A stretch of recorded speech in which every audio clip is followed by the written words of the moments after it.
We have actually had a very unique opportunity today of having a line officer, a forest supervisor, Meg Mitchell with the Willamette, sitting here paying attention to this all day long. And I don't even think I saw her on her BlackBerry even once, did I?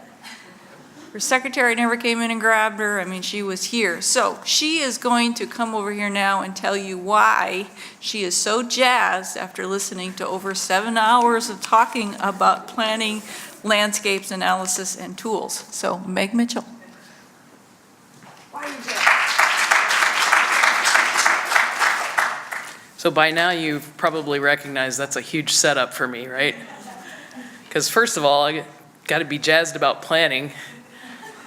Second of all, I'm the only thing standing between you and a really nice day out there. And thirdly, you pretty much had to slide me up here like a block of ice. The main reason I'm jazzed is because of all of you and the innovations that you're doing. It's really very impressive. And, if it was left to a vote, we'd never, ever innovate. Because it does take bravery, and it takes courage, and it takes thinking a little differently. And how do we do that, in a fairly complex environment, socially, environmentally, and economically, when there's lots of things competing for our time. And so I just want to say that my main reason to be enthusiastic is because all of you are really thinking about this stuff and really innovating at many different scales and at many different levels. And I just want to thank you for that. And then there's others of you who are interested in really trading techniques, and that's what it's all about. And I really think we have Cheryl to ask for really organizing an outstanding workshop today. I got a lot out of it, and I believe you did as well, and it's really about sharing our differing innovations. John Allen started the day with kind of the quote of, no matter how good we are in the science side, it won't contribute to the bank of trust if people didn't understand it.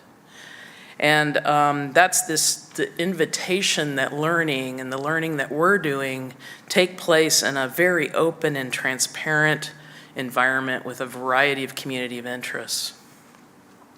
Tom talked a little bit about the mountains that we have to climb, and that really, I think, set the tone for all the different modeling that's being done. There's a lot of modeling trying to figure out how do we build in this dynamic landscape, because it's not a diorama. And sometimes I think human beings think that the landscape is a diorama. It's not going to change. How do we incorporate multiple landowners? And there's some very innovative thinking going on there. And then how do we build in this uncertainty? Because maybe the answer is not finding the answer. Maybe it's about trying to figure out how to maintain the most options over time. How could future managers and future scientists actually thank us for giving them more options in the landscape? It's important that we have good science, and it's important that good science be joined together with good public engagement. The public's expectations for engagement in decision-making and transparency and openness are increasing, not decreasing. So when you work for a federal agency, when you work for the government, there's a lot of expectations on us that we be open, that we be transparent. And so the science and that transparency have to join. There's lots of different technologies for making that happen. But it ends up to people getting in a room with people that disagree and working it out. And it's always sort of dependent on that. So kudos to you all who are really on the frontier of joining those two things. Active, open, transparent public engagement through a variety of techniques and the modeling and the landscape approaches to look at answering these complex questions at various scales. I think that's the bravery and the courage of it all. And I just love some of the stuff around, let's look at it the way the birds look at it. Let's listen to what the birds have to say. There's just a connection and an empathy there that I think tells a very powerful story. And really, I think our last speaker spoke very well in terms of it's about the story that we tell. And that story about the landscape is what draws people in, I think. I think we learned that from the Cool Soda Project, especially when the people who you bring into the room get to tell their story. The community of interest get to say, here's what I know about the landscape and how I think things are important. And it's about storytelling. And that's what's going to draw people to the table. Because sometimes I think, especially on the west side, we've lost the range of interests out there coming in to do this kind of almost voluntary participation in our decision making. But it really is compelling when you sit people down and the brainiacs out there kind of say, hey, here's what we know about our landscape through these models, and try to talk in terms that people can understand.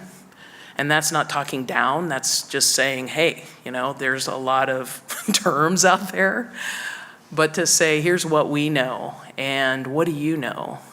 And putting that information together, and we've learned a lot about how to do that. So I am really jazzed, actually, jazzed is a good word, about how we can really do this in sort of the new expectations environment for public service. And that's, to me, what I look at, too, is this is of benefit to the public. We're not just creating resilient landscapes, we're creating resilient social systems. People in communities that can get together, look at things in a variety of different ways and resolve differences and problems and look to the future. So there's a huge public benefit, I think, in just being open and transparent and doing that learning together. A couple other things that I thought were really important is that we have to talk about the why and why we're doing it. Sure, the capacity, the where, the when, but the why is really most important and tells the compelling story. Why are we out there? And we make sometimes some assumptions about that, and I think we have to speak to that more overtly.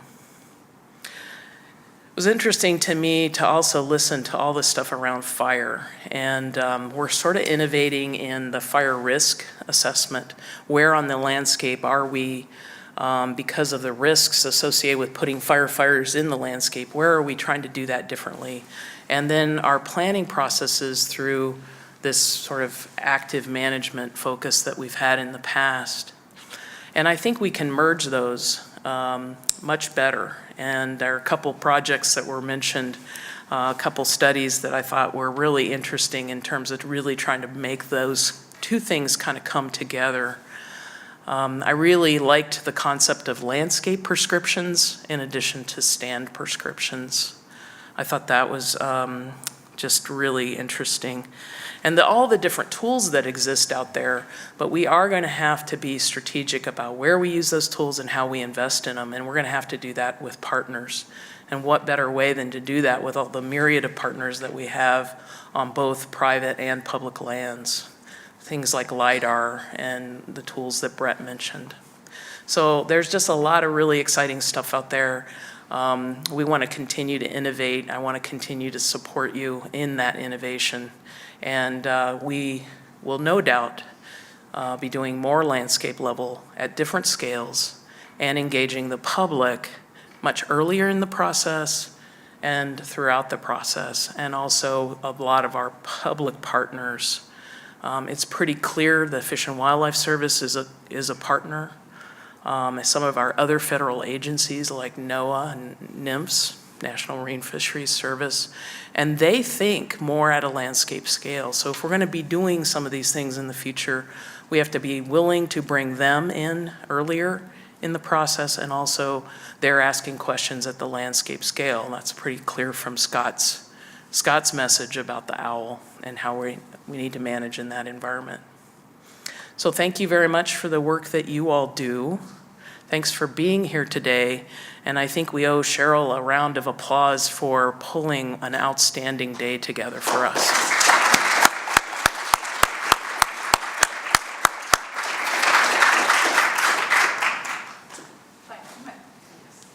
Well, partners in crime, of course, were Jane Curtis and Ann Schlisky, and I think we started talking about this like last July, when we really didn't need an air conditioning running wherever we were. So thank you all for coming. Those of you out in TV land that we've thought about but haven't been able to see all day. We're signing off now. Everybody safe travels. If you've got other ideas for symposiums you would like to see us put on, I am your science liaison. So I am happy to serve you. Give me or send me some good thoughts. We'll see what we can do. All this will be made available on my website probably within a month. It usually takes to process, including all the PowerPoint presentations. So if there's anything you saw you'd really like to snag and grab and use in the future, it will all be there for you. So thank you and safe travels.